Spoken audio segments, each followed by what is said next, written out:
sabihin po ng creative faith is malikhain. Malikhain, mapamaraan, madiskarteng pananampalataya.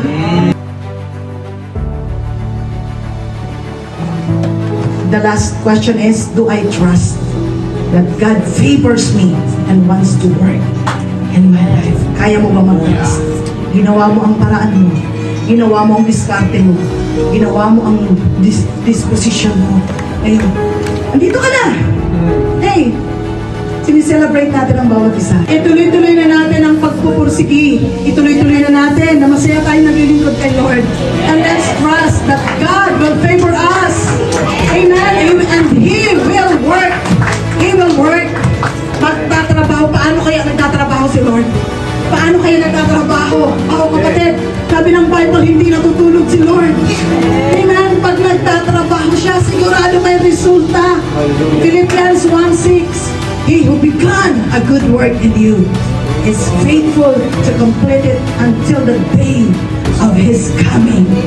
Si Lord na nagsimula ng pagbabago sa buhay mo.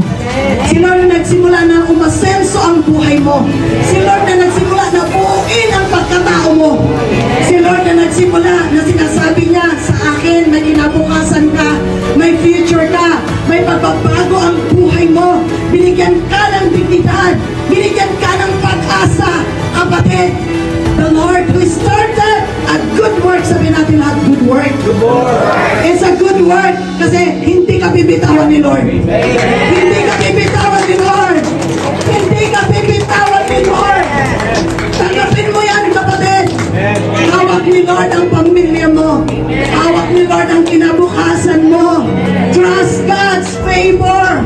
Trust God's word. Amen. Garantisado. Naniniwala tayo sa Kanya, you must believe. Amen. Ang naniniwala, gumagawa.